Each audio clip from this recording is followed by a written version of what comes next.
आज हम लोगों ने करना है सर्कुलेटरी सिस्टम या सर्कुलेशन। इसको कार्डियोवास्कुलर सिस्टम भी कहा जाता है। इसमें जो है हम लोग ये पढ़ते हैं कि हमारी बॉडी के अंदर पूरी बॉडी में ब्लड किस तरीके से सर्कुलेट होता है, जिसमें हमारा वास्कुलेचर आ जाता है, हमारी बॉडी की सारी वेसल्स आ जाती हैं, जिसके अंदर हमारा जो है हार्ट आ जाता है। Cardio vascular, cardiac and vasculature, heart and muscle, आपकी वेसल्स, ये दोनों इसके अंदर इंक्लूडेड हैं। और इसका फंक्शन क्या है? फंक्शन ये है कि आपकी पूरी बॉडी के अंदर जो है आपका ब्लड किस तरीके से सर्कुलेट होता है, आपका ऑक्सीजनेटेड ब्लड किस तरीके से सर्कुलेट होता है, आपका डीऑक्सीजनेटेड ब्लड किधर किस तरीके से सर्कुलेट होता है। फ्लो क्या है, किस ऑर्गन से किस ऑर्गन, किस जगह से किस जगह और किस जगह से किस जगह पे ये मूव करता है। Blood and lymph. लिम्फ हम लोगों ने पढ़ा था लिम्फेटिक सिस्टम में कि लिम्फ क्या होता है, ये भी फ्लूइड ही होता है। और ये ब्लड से कैसे डिफरेंट है, इसकी क्या प्रॉपर्टीज हैं, इसके क्या फंक्शंस हैं, ये हम लोगों ने डिटेल में लिम्फेटिक सिस्टम वाले लेक्चर में कर लिया था। तो हमें ये पता है कि हमारी पूरी बॉडी को अपने बेसिक काम करने के लिए, सेलुलर रेस्पिरेशन करने के लिए जो है, जिससे वो एनर्जी बनती है, जिससे जो है ग्लूकोज टूट के एटीपी बनाता है, और एटीपी हमारे बॉडी के तो हर काम करने के लिए यूज होती है। तो उसके लिए हमारी बॉडी को सेलुलर रेस्पिरेशन करने के लिए ऑक्सीजन रिक्वायर्ड है। ऑक्सीजन हर सेल को चाहिए। अगर ऑक्सीजन हर सेल को नहीं मिलेगी तो सेल डेथ अल्टीमेटली होगी। ऑक्सीजन जो है हमारी बॉडी के अंदर, ब्लड के अंदर रेड ब्लड सेल्स जो हैं वो कैरी करते हैं, हीमोग्लोबिन के साथ बाइंडिंग करके ऑक्सी हीमोग्लोबिन बनाते हैं। और आपकी बॉडी के अंदर जो है वो ऑक्सी हीमोग्लोबिन जो है, जो रेड ब्लड सेल के अंदर मौजूद है, वो हर सेल तक वो ब्लड के थ्रू ऑक्सीजन जो है वो फ्राहम करती है। और मुतबादिल जो है कार्बन डाइऑक्साइड लेती है और फिर उसको बॉडी से थ्रू रेस्पिरेशन बाहर निकाल देती है। तो ऐसा ब्लड जिसके अंदर ऑक्सीजन का पार्शियल प्रेशर या ऑक्सीजन की कंसंट्रेशन ज्यादा है, दैट इज ऑक्सीजनेटेड ब्लड। और ऐसा जिसके अंदर कार्बन डाइऑक्साइड की ज्यादा है, दैट इज डीऑक्सीजनेटेड ब्लड। अब हमारे पास दो तरीके से सर्कुलेशन होती है। एक हमारी बॉडी की जो है ऑक्सीजनेटेड ब्लड की सर्कुलेशन है, एक हमारी बॉडी की डीऑक्सीजनेटेड ब्लड की सर्कुलेशन है। जो हमारी बॉडी में कंप्लीटली तौर पर ऑक्सीजनेटेड ब्लड की सर्कुलेशन है, जिसमें आपकी बॉडी में तमाम सेल्स, तमाम टिश्यूज, तमाम ऑर्गन्स तक ऑक्सीजनेटेड ब्लड पहुंचाया जाता है, उसे हम कहते हैं सिस्टेमिक सर्कुलेशन या पेरिफेरल सर्कुलेशन या जनरल सर्कुलेशन। और वो सर्कुलेशन जिसमें आपकी पूरी बॉडी के अंदर जो है से जो डीऑक्सीजनेटेड ब्लड आता है टुवर्ड्स लंग्स फॉर ऑक्सीजनेशन, वो सर्कुलेशन कहलाती है पल्मोनरी सर्कुलेशन। अब हम लोगों ने जो है इससे पहले थोड़ा सा इसको, ये पाथवे समझने से पहले हम लोग सबसे पहले ये देखते हैं कि हार्ट जो है हमारी बॉडी का, ये इसमें क्या मेजर रोल प्ले करेगा। हार्ट जो है, इसके 4 चैम्बर्स हैं, ये अंदर से होलो होता है, मस्कुलर है, कार्डिक मसल से मिलके बना हुआ है, कोनिकल शेप है, थोड़ी सी तो कोनी सी इसकी शेप है, जैसे देखें ये डायग्राम में शो कर रहे हैं। इसके गिर्द एक मेम्ब्रेन होती है जिसे पेरिकार्डियम कहते हैं। ये जो है पूरी बॉडी के अंदर जो है ब्लड को पंप करता है। इसकी जो है इसमें जो 4 चैम्बर्स होते हैं, 2 एट्रिया हैं और 2 वेंट्रिकल हैं। ठीक है, ये देखें, right atria, left atria, right ventricle, left ventricle, 2 atria हैं और 2 वेंट्रिकल हैं। अब राइट साइड ऑफ हार्ट में डीऑक्सीजनेटेड ब्लड होता है और लेफ्ट साइड ऑफ हार्ट में ऑक्सीजनेटेड ब्लड की सर्कुलेशन होती है। ठीक है, ये चीज अब हम लोगों को पता चल गई। अब इससे हम लोग सर्कुलेशंस पढ़ते हैं, जैसे मैंने आपको कहा सिस्टेमिक सर्कुलेशन में हम लोगों की बॉडी में ऑक्सीजनेटेड ब्लड जो है वो, उसकी पंपिंग, उसकी सर्कुलेशन देख रहे हैं हम कि वो किस तरीके से बॉडी के कहाँ से मूव करके पूरी बॉडी में सर्कुलेट होता है। तो मैंने अभी आपको बताया कि लेफ्ट साइड ऑफ हार्ट में ऑक्सीजनेटेड ब्लड है, तो इस systemic circulation left side of heart से ही शुरू होगी। लेफ्ट वेंट्रिकल से ब्लड सबसे पहले एओर्टा में जाएगा। एओर्टा क्या है? एओर्टा आपकी सबसे बड़ी आर्टरी है। सबसे बड़ी मीन्स इसका जो अंदर से स्पेस है, ल्यूमन स्पेस है, वो सबसे ज्यादा है। उसके बाद ये आर्टरीज में जाएगी। आर्टरीज में ये फिर एओर्टा की ना मजीद ब्रांचिंग होती जाती है, ब्रांचेस बनती जाती हैं, और जैसे जैसे ब्रांचेस बनती जाती हैं वो चौड़ाई में या ल्यूमन स्पेस में या थिकनेस में कह लें कम होती जाती हैं। तो एओर्टा की सबसे ज्यादा जो है थिकनेस कह लें, ल्यूमन कह दें, चौड़ाई कह दें, ज्यादा है। फिर आर्टरीज की है। फिर आर्टरीज मजीद ब्रांच करके आर्टीरियोल्स बनाती हैं, ये मजीद तंग हो रही हैं। और लास्ट में कैपिलरीज। कैपिलरीज बहुत बारीक बारीक सा जाल होता है, जिसके अंदर जिस पॉइंट पे जाके जो है वो ऑक्सीजन और कार्बन डाइऑक्साइड की एक्सचेंज होती है। फिर कैपिलरीज लेवल पे तमाम ऑक्सीजन जो है वो बाहर निकल जाती है बॉडी से, ब्लड ब्लड से, और मुतबादिल कार्बन डाइऑक्साइड बन जाती है। तो जो अदर साइड ऑफ कैपिलरी होती है, that is venule. That is venule. ये देखें कैपिलरी की, ये ये जो इन्होंने पर्पल सा जो दिखाया हुआ है और ये जो ब्लू सा दिखाया हुआ है, इसके अंदर इन्होंने डिविजन्स बताई हुई हैं।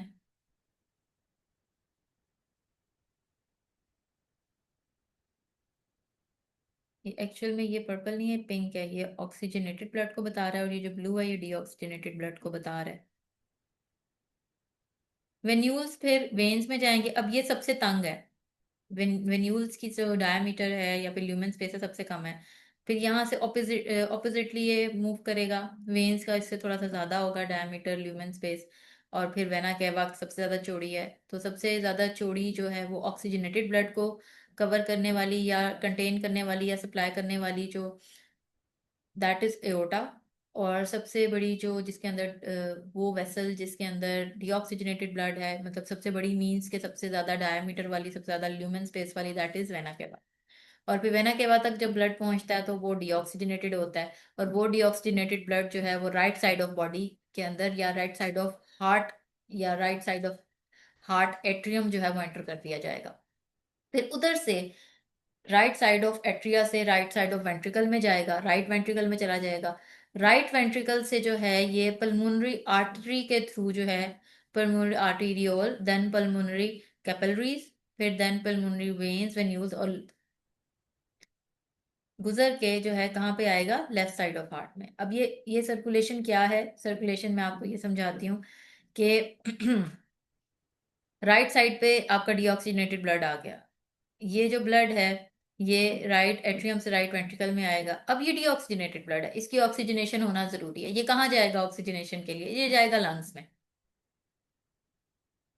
जो पल्मोनरी आर्टरी है वो इसको लंग्स में लेके जाएंगी। तो लंग्स के अंदर फिर इसकी क्या होगी? ये देखें, ये इसको यहाँ ले आए, यहाँ पे इसकी ऑक्सीजनेशन हुई। फिर ऑक्सीजनेशन से होने के बाद ये लंग्स से जो है वो वापस आएगा किधर? आपके लेफ्ट साइड ऑफ हार्ट में। तो ये आपकी दो सर्कुलेशंस हो गई। सिस्टेमिक सर्कुलेशन में ऑक्सीजनेटेड ब्लड पूरी बॉडी के अंदर सर्कुलेट हो रहा है, और पल्मोनरी सर्कुलेशन के अंदर जो डीऑक्सीजनेटेड ब्लड लंग्स के पास जा रहा है उनकी ऑक्सीजनेशन हो रही है, और वो राइट साइड से जा रहा है लंग्स की तरफ, और ऑक्सीजनेशन के बाद लेफ्ट साइड ऑफ हार्ट में दोबारा एंटर हो रहा है। अब किस तरीके से कौन सी चीज उसे लेके, कौन सी वेसल उसे लेके जा रही है और कौन सी वेसल उसे वापस लेके आ रही है, ये ना एक एक्सेप्शन है। ये आगे मैं आपको वॉस्कुलेचर पढ़ाती हूँ ना, तो उसमें हम ये एक्सेप्शन को फिर डिटेल में भी देखते हैं। ये जो हमने सर्कुलेशन की है, इसको अगर हम लोग थोड़ा सा इस डायग्राम से भी मैं आपको बताऊं। ये हार्ट है, right atrium, right ventricle, left atrium, left ventricle. Left side के ऊपर ऑक्सीजनेटेड ब्लड है, ये पिंक कलर का शो किया हुआ है। राइट साइड के ऊपर डीऑक्सीजनेटेड ब्लड है, ये ब्लू साइड से शो किया हुआ है। लेफ्ट साइड के ऊपर जो ऑक्सीजनेटेड ब्लड है उसकी सिस्टेमिक सर्कुलेशन होगी, उसने पूरी बॉडी के अंदर जो है वो सर्कुलेट होना है, हर ऑर्गन हर सेल तक जाना है। तो ये जो लेफ्ट एट्रियम से ब्लड सबसे पहले सिस्टेमिक सर्कुलेशन में किधर आएगा? लेफ्ट एट्रियम से लेफ्ट वेंट्रिकल में आएगा। लेफ्ट वेंट्रिकल से एओर्टा के थ्रू ये निकलेगा। एओर्टा पहले आर्टरी देन आर्टीरियोल, और इस तरीके से डिवाइड करके कैपिलरीज, कैपिलरीज जो हैं वो आपके बॉडी ऑर्गन्स तक पहुंच गई। बॉडी ऑर्गन्स तक ये ऑक्सीजन फराहम करके फिर बॉडी ऑर्गन से बाहर इसने वेन्यूल्स, वेन्स और वेना केवा के थ्रू इसने कहाँ पे आना है? राइट साइड ऑफ हार्ट में। अब राइट साइड ऑफ हार्ट में ये ब्लड आ गया, ये डीऑक्सीजनेट होके आया है। पूरी बॉडी ने इसको यूज किया और अब ये कैसे आया? डीऑक्सीजनेट होके। अब ये जो डीऑक्सीजनेट ब्लड है, अब इसके अंदर हमने दोबारा से इसकी ऑक्सीजनेशन करानी है। तो राइट एट्रियम से राइट वेंट्रिकल में ब्लड जाएगा। राइट वेंट्रिकल से पल्मोनरी आर्टरी इसको लेके जाएगी लंग्स में। लंग्स में से इसकी ऑक्सीजनेशन होगी और देन पल्मोनरी वेन जो है इसको ऑक्सीजनेटेड ब्लड को लेके वापस से हार्ट के लेफ्ट साइड के अंदर एंटर कर देगी। इस तरीके से हमारी बॉडी के अंदर ऑक्सीजनेटेड ब्लड पूरी बॉडी के अंदर जो है वो डिस्ट्रीब्यूट होता है, और फिर वहां से जो डीऑक्सीजनेटेड ब्लड है वो हार्ट में वापस आता है। हार्ट से ये जाता है आपके लंग्स में, लंग्स से इसकी ऑक्सीजनेशन होती है और ऑक्सीजनेशन के बाद ये दोबारा से आपके हार्ट में वापस आ जाता है, ताकि इसकी दोबारा से क्या हो सके? Systemic circulation. तो ये तरीका था आपका इन दोनों सर्कुलेशंस का। अब यहाँ पे टुवर्ड्स लंग्स और अवे फ्रॉम लंग्स जो चीज ब्लड वेसल्स लेके जा रही है, इनको बस आप इनके नाम ध्यान में रखें। ये हम लोग आगे जाके वॉस्कुलेचर पढ़ते हैं तो उसको मैं आपको दोबारा से एक्सप्लेन करती हूँ कि इनकी ये एक्सेप्शन क्या है, ये इतना इंपॉर्टेंट क्यों है ये नाम। ये ना बड़ी इजी डायग्राम है, ये आप अपने एग्जाम पॉइंट ऑफ व्यू से इसके साथ पल्मोनरी सर्कुलेशन और सिस्टेमिक सर्कुलेशन में जरूर एंटर करें। आगे फंक्शनल पार्ट ऑफ सर्कुलेशन में मैंने आपको अभी हार्ट बता दिया था कि इसके किस तरीके से जो है ये लेफ्ट राइट जो है ये एक्सप्लेन कर दिया था मैंने आपको। आप सारा डायग्राम भी जो है जरूर ड्रॉ करें। अब सबसे पहले हम लोग जो है वॉस्कुलेचर को एक्सप्लेन करते हैं। वॉस्कुलेचर के अंदर जो है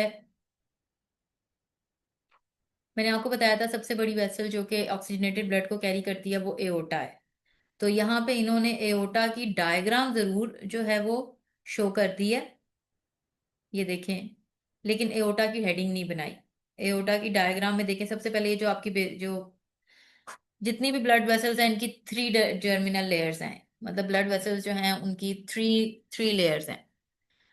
tunica media, tunica interna, tunica extrema. ठीक है, ये तीनों, ये सारी ब्लड वेसल्स की यही हैं सिवाय कैपिलरीज के। कैपिलरीज बहुत ज्यादा जो है ना ब्रांचिंग, इतनी ब्रांचिंग हो चुकी होती है कि वो जस्ट एक जाल की तरह के होता है, एक नेटवर्क होता है। अब देखिए, मैंने आपसे कहा था कि एओर्टा की चौड़ाई सबसे ज्यादा है। ठीक है, तो ऑक्सीजनेटेड ब्लड कैरी करने के लिए जो वेसल्स होती हैं उनमें एओर्टा जो है उसकी चौड़ाई जो है वो आर्टरीज और आर्ट्रियोल से ज्यादा है। तो ये एओर्टा की 18 मिलीमीटर तक होती है, ये आपने ध्यान रखना है इसको। इसका आपका एमसीक्यू आ सकता है, इसको अंडरलाइन भी कर लें। अब मोस्टली ये जो आर्टरीज, आर्टीरियोल्स और कैपिलरीज हैं, आर्टरी एओर्टा से आर्टरी में ब्रांचिंग हुई, आर्टरी से आर्टीरियोल्स में, आर्टीरियोल से कैपिलरीज में।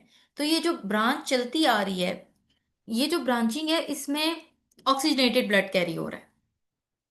एओर्टा में ऑक्सीजनेटेड ब्लड है, उसकी ब्रांचेस हुई, आर्टरीज बनी, आर्टरीज में भी ऑक्सीजनेटेड ब्लड होगा। देन आगे मजीद ब्रांचिंग हुई, आर्टीरियोल्स बनी, उनके अंदर भी ऑक्सीजनेटेड ब्लड ही ट्रैवल करेगा। देन कैपिलरीज, कैपिलरीज के अंदर भी ऑक्सीजनेटेड ब्लड ही ट्रैवल करेगा। ये अंदर से खाली होती हैं, थ्री लेयर्स होती हैं इसकी ब्लड वेसल्स के बाहर। अंदर से ये अगर खाली हैं, इस खाली स्पेस को ल्यूमेन कहा जाता है। ठीक है, इस खाली ये जो है इसको अंडरलाइन कर लेना, ये जो होलो अंदर से स्पेस होती है ब्लड वेसल के अंदर, इनको ल्यूमेन कहा जाता है। और इस ल्यूमेन स्पेस के अंदर से आपका ब्लड फ्लो करता है। आपकी तमाम वेसल्स के अंदर जो स्पेस है जिसके अंदर से ब्लड फ्लो करता है, दैट इज कॉल्ड ल्यूमेन। अच्छा, इसके अलावा सेम यही चीज आर्टीरियोल्स, आर्टरीज की मजीद डिवीजन होगी, मजीद जो है उनकी चौड़ाई कम होगी तो आर्टीरियोल्स। और उसके अलावा जो है इनका डायामीटर जो है वो किससे कम होता है? आर्टरी से कम होता है। ऑक्सीजनेटेड ब्लड इनके अंदर फ्लो करेगा। लास्ट में एक आर्टीरियोल्स के बाद जो है कंप्लीटली तौर पे एक जाल सा बन जाता है ब्लड वेसल्स का। ये जो नेटवर्क या डिफ्यूज्ड जाल होता है दैट इज कॉल्ड कैपिलरीज। बहुत बारीक, बहुत कम डायामीटर, और इनके अंदर ये देखें, एक कैपिलरी अगर इन्होंने शो किया, इसके अंदर ये एंडोथेलियल सेल्स होते हैं। और कैपिलरीज के अंदर पोर्स होते हैं जिनके जिनकी जिनके अंदर से गुजर के ऑक्सीजन और कार्बन डाइऑक्साइड की एक्सचेंज होती है। डिफ्यूज नेटवर्क है जो कि आर्टरीज जो हैं वो किसको किससे कनेक्ट करेंगे। आर्टरीज के ऊपर क्या है, एओर्टा, और आर्टरीज के नीचे क्या है, आर्टीरियोल। डिवीजन में आर्टरी से बड़ी एओर्टा है और आर्टरी से छोटी क्या है, आर्टीरियोल्स। तो आर्टरीज जो हैं वो एओर्टा और आर्टीरियोल्स को कनेक्ट करती हैं। अब आर्टीरियोल्स दरमियान में है, इससे बड़ा क्या है, आर्टरीज है, और इससे डायमीटर में छोटा क्या है, कैपिलरीज। तो आर्टीरियोल्स जो हैं वो आर्टरीज और कैपिलरीज को आपस में कनेक्ट करती हैं, उनके दरमियान में मौजूद है तो उनको आपस में कनेक्ट करेगी। ठीक है, वो दरमियान में है, एक साइड से उसने एक को दूसरी साइड से दूसरे को आपस में कनेक्ट करना है।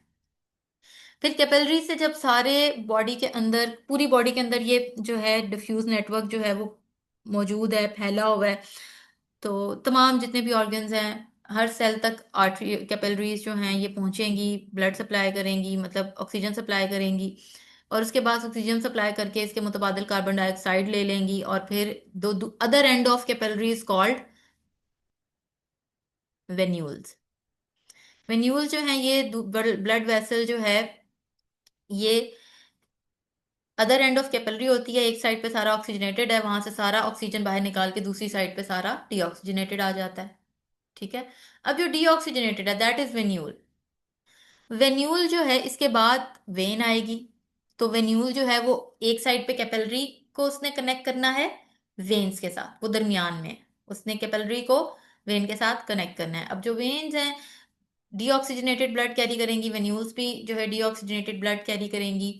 ये जो है वेन्यूल से आने वाले ब्लड को इसके अंदर आएगा, उसके बाद जो है ये कहाँ आगे जाएगा, वेना कैवा तक। ये कहाँ आगे जाएगा, वेना कैवा तक। और वेना कैवा जो है वो हार्ट, वेना कैवा जो है वो दोबारा से राइट एट्रियम के अंदर सारे डीऑक्सीजनेटेड ब्लड को एंटर करवा देती है।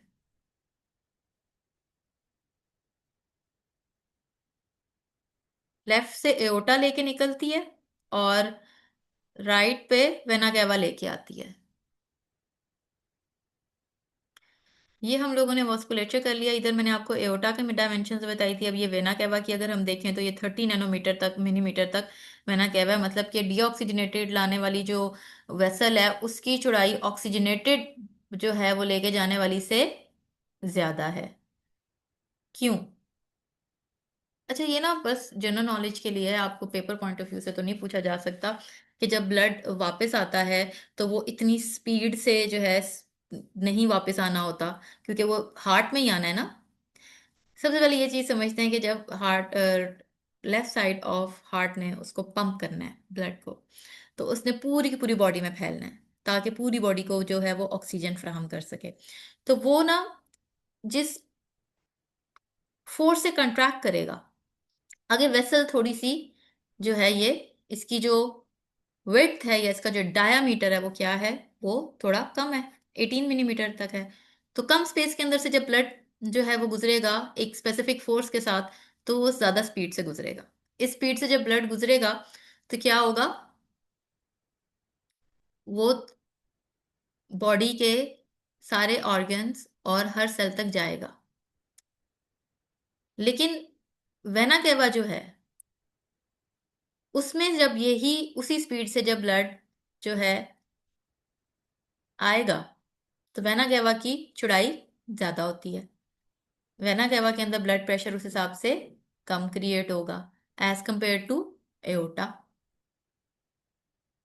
जनरल नॉलेज की बात है बस ये। और आर्टरी का भी देख लीजिएगा, इसकी जो ल्यूमेन स्पेस है that is only 5 micrometer.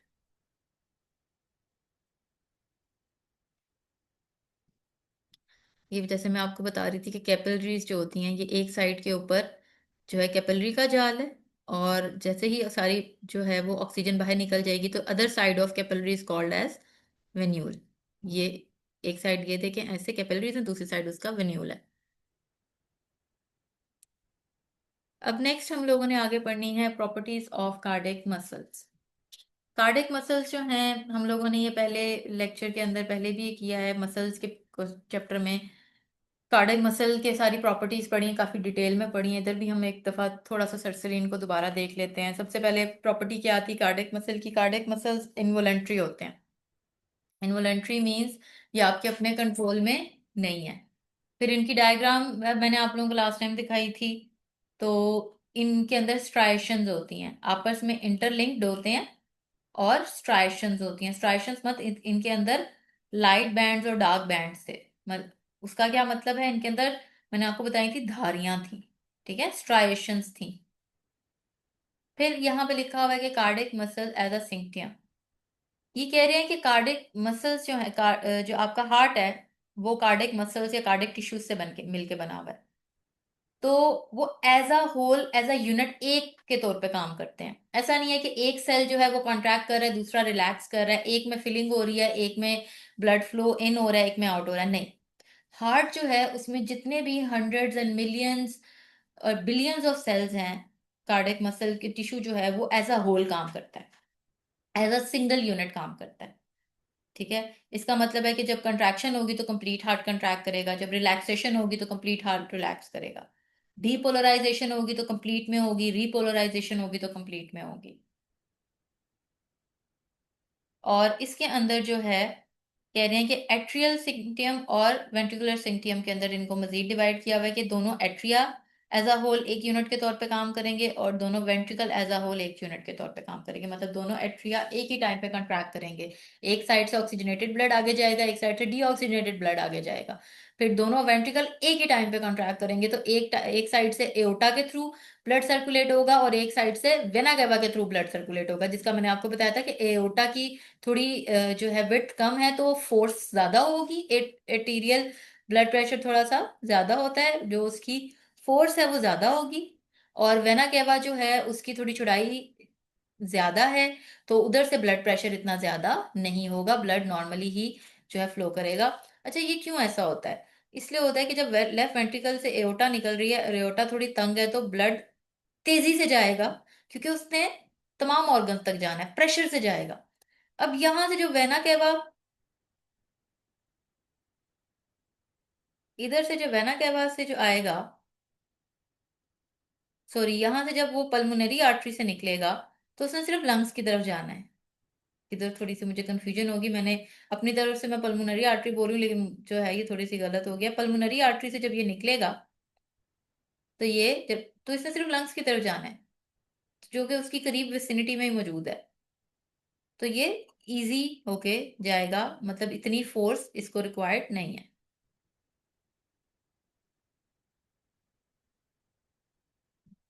Sorry, ये छोटी सी मिस्टेक हो गई थी इसमें। नेक्स्ट है हमारे पास ऑटोमेटिसिटी एंड रिदमिसिटी। ऑटोमेटिसिटी क्या होती है? Ability to produce its own impulse on regular basis.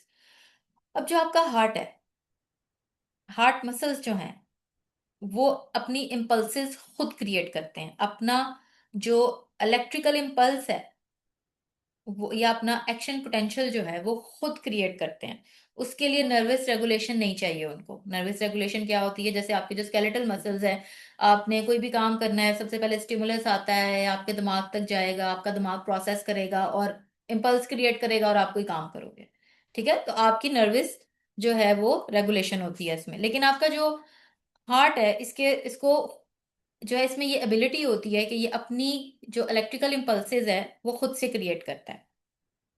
Cardiac sales के अंदर अपनी खुद की इलेक्ट्रिकल इम्पल्स या एक्शन पोटेंशियल को जनरेट करने की जो सलाहियत होती है, दैट इज कॉल्ड ऑटोमेटिसिटी, क्योंकि ये ऑटोमेटिक है। इसमें नर्वस रेगुलेशन जो है ये नहीं इंक्लूडेड।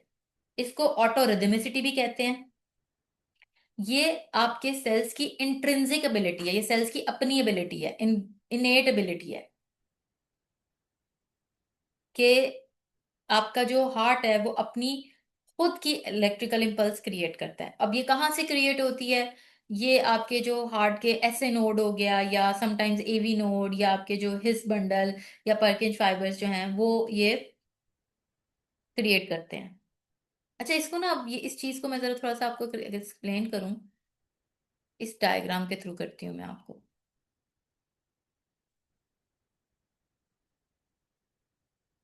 सबसे पहले आपकी जो है, हम लोग ये चीज समझते हैं कि सबसे पहले आपकी जो इम्पल्स है वो क्रिएट हुई ये ऐसे नोड पे। ठीक है। ऐसे नोड से ये इम्पल्स जो है वो आगे जाएगी आपकी एवी नोड पे। ये एवी नोड पे आई।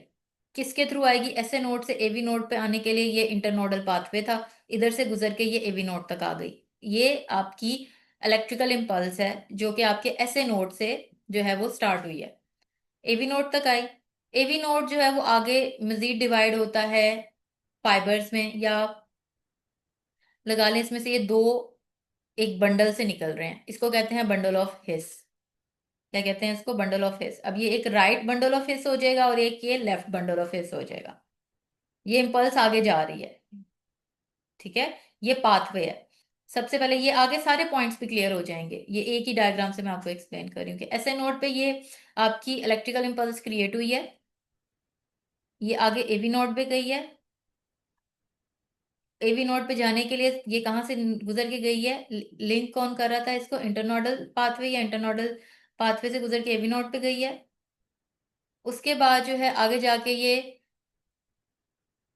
बंडल ऑफ हिस की में दो, एक बंडल से बंडल ऑफ हिस में गई है, ये बंडल ऑफ हिस है। ये आगे से दो में डिवाइड हो गया, एक लेफ्ट में और एक राइट में। और ये जो मजीद फाइबर्स निकले हुए हैं इस लेफ्ट और राइट बंडल से, इसको परकिंज फाइबर्स कहते हैं। ये आपका टोटल जो है इलेक्ट्रिकल इम्पल्स का जो है कन, इसको कह दें कि पाथवे है। अच्छा, ये जो आपका ऐसे नोड है ना, समटाइम हम लोगों ने सुना है कि पेस मेकर, पेस मेकर जो है ये आपका नेचुरल पेस मेकर है। नेचुरल पेस मेकर मीन्स कि आपकी जो इलेक्ट्रिकल इम्पल्सेस है ये जनरेट करवाता है।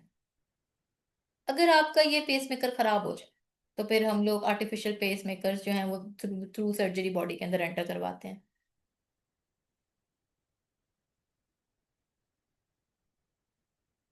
नेक्स्ट हमारे पास ऑटोमेटिसिटी हो गया, कंडक्टिविटी। कंडक्टिविटी में ये है कि जो इलेक्ट्रिकल इम्पल्स बनी है ऐसे नोड के ऊपर, उसको पूरे के पूरे हार्ट के ऊपर जो है वो फैला देना या लेके जाना या स्प्रेड कर देना, वो कहलाता है, या ट्रांसमिट कर देना, वो कहलाता है कंडक्टिविटी। मतलब जो ऑटोमेटिसिटी में हमने बता दिया कि इलेक्ट्रिकल इम्पल्स खुद क्रिएट कर रहा है हार्ट, ऑटोमेटिसिटी या ऑटोरिदमिसिटी का मतलब ये था कि हार्ट जो है वो अपनी इलेक्ट्रिकल इम्पल्स खुद क्रिएट कर रहा है। किधर क्रिएट हो रही थी? ऐसे नोड के ऊपर क्रिएट हो गई, वहां पे बन गई।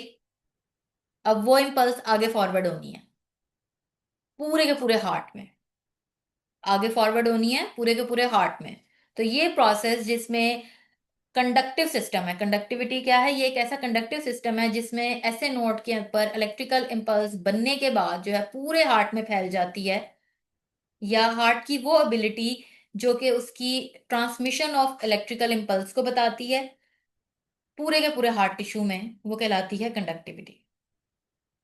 आगे पाथवे मैंने बताया, समझा दिया आपको कि किस तरीके से पूरे हार्ट के अंदर ये जो है वो डिस्ट्रीब्यूट होती है या ट्रांसमिट होती है या स्प्रेड होती है। ऐसे नोड से एवी नोड पे जाती है, एवी नोड से एवी बंडल, या फिर ये इस एवी एवी बंडल को बंडल ऑफ हिस भी कहते हैं, या आप अपनी बुक में मेंशन भी कर सकते हैं। उसके बाद लेफ्ट, ये आगे मजीद दो में डिवाइड होता है, लेफ्ट बंडल और या राइट बंडल, और उसके अंदर से ऊपर से फाइबर्स निकले होते हैं, इनको परकिंज फाइबर्स कहते हैं। इस तरीके से पूरे के पूरे हार्ट के अंदर ये इलेक्ट्रिकल इम्पल्स जो है वो ट्रांसमिट हो जाती है। अब ये जो इलेक्ट्रिकल इम्पल्स आ रही है दैट इज अ स्टिमुलस। ठीक है। स्टिमुलस के रिस्पॉन्स के अंदर जो है, अब हम लोगों ने प्रॉपर्टी पढ़ी थी एक्साइटेबिलिटी। ठीक है। कि कोई सिग्नल आएगा, कोई स्टिमुलस आएगा, और बॉडी जो है वो उसके रिस्पॉन्स में कोई रिएक्शन देगी। ये हम मैंने लास्ट जो आपको कार्डियक मसल का लेक्चर दिया था उसमें मैंने आपको ये चीज बताई थी कि कार्डियक मसल्स की एक प्रॉपर्टी है, या मसल्स की एक प्रॉपर्टी होती है एक्साइटेबिलिटी, कि वो किसी ना किसी स्टिमुलस के रिएक्शन में जो है वो कोई रिस्पॉन्स देंगे। तो एक्साइटेबिलिटी जो है वो हार्ट की क्या है कि वो कंट्रैक्ट करता है। तो वो क्या है? जैसे कोई स्टिमुलस आया, ये जो इलेक्ट्रिकल इम्पल्स थी that is your stimulus, electrical impulse आई पूरे हार्ट में फैल गई। अब हार्ट ने इस इलेक्ट्रिकल इम्पल्स के रिस्पॉन्स के अंदर क्या करना है? रिस्पॉन्स देना है ना। तो रिस्पॉन्स में क्या करेगा? हार्ट कंट्रैक्ट करेगा। कंट्रैक्शन में क्या होता है? लेंथ डिक्रीज होती है, कंट्रैक्शन में किसी भी मसल की लेंथ डिक्रीज होती है, तो इसको कहते हैं कंट्रैक्टिलिटी। इसको क्या कहते हैं? कंट्रैक्टिलिटी।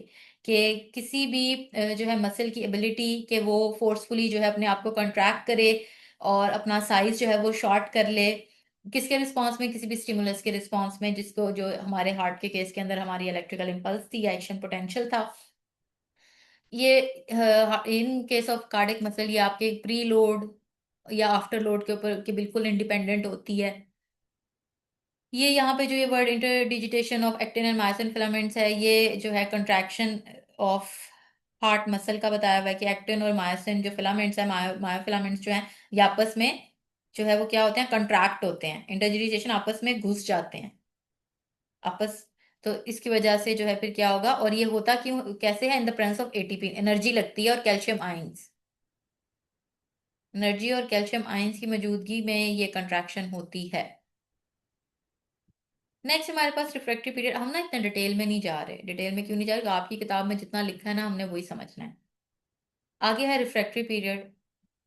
कह रहे हैं कि मसल की यही प्रॉपर्टी होती है कि पहले वो कॉन्ट्रैक्ट करता है, फिर रिलैक्स करता है, फिर कॉन्ट्रैक्ट करता है, फिर रिलैक्स करता है। ऑलरेडी एक मसल कॉन्ट्रैक्टेड फॉर्म में है, उसको दोबारा से कॉन्ट्रैक्ट नहीं किया जा सकता। जैसे आपने एक बार बटन ऑन कर दिया, जब तक आप ऑफ नहीं करोगे तो दोबारा ऑन नहीं कर सकते। ठीक है, तो ये वो टाइम पीरियड है जिस टाइम पीरियड में एक दफा ऑलरेडी एक्साइट हुआ मसल को दोबारा से एक्साइट नहीं किया जा सकता। ठीक है, इसको कहते हैं रिफ्रैक्टरी पीरियड। ये दो तरह का होता है, एब्सोल्यूट रिफ्रैक्टरी पीरियड या रिलेटिव रिफ्रैक्टरी पीरियड। ये इनकी डिटेल नहीं बताई हुई इन्होंने, हमने भी नहीं करनी इसमें। पेपर में सिलेबस में इतना है, हमने इतना ही करना है। फिर आगे आपके हार्ट की एक प्रॉपर्टी है, दैट इज ऑल और नथिंग लॉ। ऑल और नथिंग लॉ जस्ट हार्ट का नहीं है, ये जनरल एक लॉ है। इसको क्या कहते हैं? और ये क्या ऑल और नथिंग लॉ क्या कहता है? ऑल और नथिंग लॉ है या तो काम होगा या काम नहीं होगा। ये एक ही रूल है, कहीं भी अप्लाई हो, इसका मतलब यही है कि या तो हार्ट हार्ट के केस में हम एक्सप्लेन कर रहे हैं ना, या तो हार्ट मसल कंट्रैक्ट करेगा या नहीं करेगा। अब ये ऐसा क्यों है? तो जब भी हार्ट को कोई स्टिमुलस मिलता है, कोई इलेक्ट्रिकल इंपल्स क्रिएट हो रही है, तो उसके लिए ना एक स्पेसिफिक थ्रेश होल्ड है, एक स्पेसिफिक स्टैंडर्ड है। कि फर्ज करें 100 का है, वो थ्रेश होल्ड जो है या वो इलेक्ट्रिकल इंपल्स जो है, अगर वो 100 पे या 100 से ज्यादा होगी तब ही हार्ट कॉन्ट्रैक्ट करेगा, अगर वो 100 से कम होगी तो हार्ट कॉन्ट्रैक्ट नहीं करेगा। दिस इज ऑल और नथिंग लॉ। कि एक कांस्टेंट जो है स्ट्रेंथ अवेलेबल होगी, वो एक कांस्टेंट स्टिमुलस या थ्रेशोल्ड अवेलेबल होगा, तब ही ये कॉन्ट्रैक्शन होगी, वरना नहीं। वो थ्रेश होल्ड अगर 100 का है, तो अगर थ्रेश होल्ड जितना ही स्टिमुलस बनेगा, या थ्रेश होल्ड जितना ही स्टिमुलस है या उससे ज्यादा है, 100 की जगह 102 है, तब ही जो है वो काम होगा, रिस्पॉन्स मिलेगा, वरना कंट्रैक्शन नहीं होगी। दिस इज ऑल और नथिंग लॉ। अभी ऊपर जो हम लोगों ने, मैंने थोड़ी सी जो गलती की थी उसको मैं दोबारा से एक दफा आपकी सिस्टेमिक सर्कुलेशन और पल्मोनरी सर्कुलेशन को रिपीट करती हूँ, क्योंकि वो थोड़ा सा जो है वो लेक्चर के दौरान ही मेरे ही मुंह से जो है ना गलत वर्ड निकल आया था, तो आप लोगों का कॉन्सेप्ट ना खराब हो। तो heart, right atria, right ventricle, left atria, left ventricle. Right chamber है, लेफ्ट चैम्बर है। राइट चैम्बर पे दो चैम्बर हैं, लेफ्ट साइड पे भी दो चैम्बर हैं। तो ये टोटल हार्ट में चार चैम्बर हो गए। राइट साइड के ऊपर जो है राइट एट्रिया और राइट वेंट्रिकल के अंदर जो है वो डीऑक्सीजनेटेड ब्लड होता है। लेफ्ट एट्रियम और लेफ्ट वेंट्रिकल में ऑक्सीजनेटेड ब्लड होता है। यहाँ पे लेफ्ट साइड पे ऑक्सीजनेटेड को पिंक से शो कर दिया, डीऑक्सीजनेटेड को ब्लू से शो कर दिया। राइट साइड के ऊपर से जो है सिस्टेमिक सर्कुलेशन होती है, लेफ्ट साइड के ऊपर से पल्मोनरी सर्कुलेशन होती है।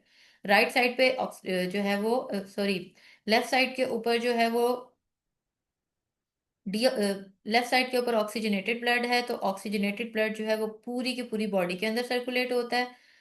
एओर्टा से आर्टीरियोल्स, आर्टरीज, आर्टीरियोल्स, कैपिलरीज, ये सारा सर्कुलेट हो गए। यहाँ से deoxygenated blood vena cava, venules, veins, इसके थ्रू जो है आपके हार्ट में आ जाएगा। हार्ट से फिर ये जाएगा पल्मोनरी आर्टरीज के थ्रू। अच्छा, आप देखें ये हार्ट में इधर जो है वो कौन सा ब्लड था? राइट साइड पे deoxygenated blood. Deoxygenated blood right ventricle लेके जा रहा है, पल्मोनरी आर्टरी उसे लेके जा रही है लंग्स में।